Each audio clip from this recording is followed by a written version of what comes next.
Sir किस तरह से जीत की संभावना को देख रहे हैं आप? मामला में प्रत्याशी बनाया पार्टी ने आपको, किस तरह से संभावनाएं देखने में जीत की? जनता में जो आंवला के सांसद हैं उनके प्रति बहुत आक्रोश है और जनता भाजपा की नीतियों से भी बहुत परेशान है। इसलिए जनता इस बार यहाँ बदलाव करेगी, ऐसा हमको पूरा दिखाई पड़ रहा है। क्या मुद्दे रहेंगे आपके? मैंने कई मुद्दे अभी आपको बताए और सबसे बड़ी जो समस्या आज किसानों की है, किसान रात रात भर खेत में जग रहा है, नौजवान हमारा रोजगार के लिए परेशान है। इसलिए इस बार का चुनाव हम लोग तो मैदान में हैं, लेकिन जनता स्वयं लड़ रही है, ऐसा दिखाई पड़ रहा है। आप जीत का दावा आप पेश कर रहे हैं, जबकि आपके चेयरमैन खुद दूसरी पार्टी वाले को विजय भवा कह रहे हैं, तो ऐसी परिस्थितियों में कैसे आपकी जीत संभव होगी?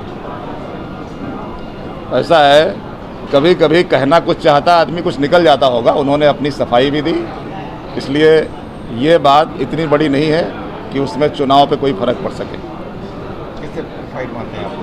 सबसे बड़ा सवाल ये है, फाइट किससे मानते हैं? जब प्रत्याशी तो एक ही है मैदान में, तो फाइट उसी से होगी, दूसरा कोई है क्या?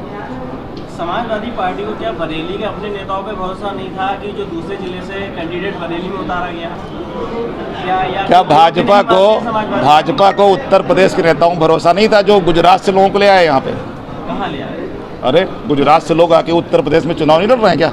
मैं बरेली की बात कर रहा हूँ। हम उत्तर प्रदेश की बात कर रहे हैं, हम तो बरेली की बात कर रहा हूँ। हम उत्तर प्रदेश की बात कर रहे हैं। ऐसा कोई नियम तो है नहीं कि कोई देश, हमारे देश में और बरेली में भी इसी आंवला से भी बाहर से लोग आके लड़े और चुनाव जीते। मैं तो इसी मंडल से विधायक रहा हूँ, क्योंकि शाहजहांपुर रिजर्व सीट है तो मुझे पार्टी ने यहाँ मौका दिया है। एक रिजर्व सीट है शाहजहांपुर, मैं वहाँ से 2 बार विधायक रहा हूँ, तो मुझे यहाँ मौका दिया पार्टी ने। फिर जो बरेली के जो सीनियर नेता है उनको भी मौका मिला? इसकी चिंता हमारी पार्टी सबके लिए कर रही है और सबको मौका मिलेगा। एक ही चुनाव? अरे बहुत चुनाव होते रहते हैं, लोग पार्टी में चुनाव लड़ते हैं, लोग संगठन में भी रहते हैं। पार्टी जो तय करेगी वो होगा। लेकिन फिर एक बार जनता को फिर ये लगेगा कि आप दूसरे जिले से हैं, फिर यहाँ कैसे? जनता को नहीं लग रहा, जनता को नहीं लग रहा है, कहीं लग रहा नहीं लग रहा जनता को। अगर जनता को लग रहा होता तो मैं जा रहा हूँ जहाँ पे भीड़ उमड़ रही है, लोगों में जोश है, कहाँ लग रहा है? आप चलिए मेरे साथ। 1952 से या शायद सबसे ज़रूरी होता है कि पार्टी में एकजुटता दिखाए। समय समय पर वीडियो वायरल होते हैं, ऑडियो वायरल होते हैं, जिसमें लगता है कि हाँ भाई दो फाड़ में ऐसा है। जब बड़ा परिवार होता है तो कहीं थोड़ी मोटी बातें चलती रहती हैं, लेकिन सारे लोग एकजुट होकर इस चुनाव में लगे हुए हैं, सारे लोग। और विभिन्न मंचों पे आपको दिखाई भी पड़ रहे होंगे लोग। और सवाल है, कहना चाहेंगे ओला काफ़ी समय से पिछड़ा हुआ है। जी बहुत पिछड़ा हुआ है। तो मैंने तो कहा है कि मैं उद्योग की ऐसी कुछ व्यवस्था करने का प्रयास करूंगा जिससे यहाँ के लोगों को वहाँ रोजगार भी मिले।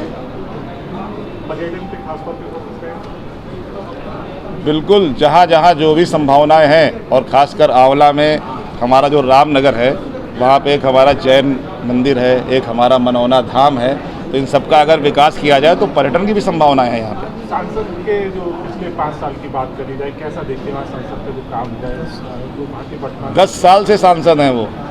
और जब हम गांव में जा रहे हैं तो लोग कह रहे हैं, बहुत से लोग, कि मैंने उनको देखा तक नहीं।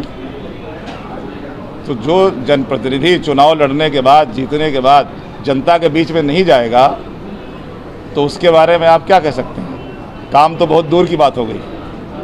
और अगर आप भी आंवला क्षेत्र में घूमिए तो एकदम कहीं विकास तो कहीं है ही नहीं। एक कोई विकास अगर 10 साल का हो तो एक आप बता दीजिए।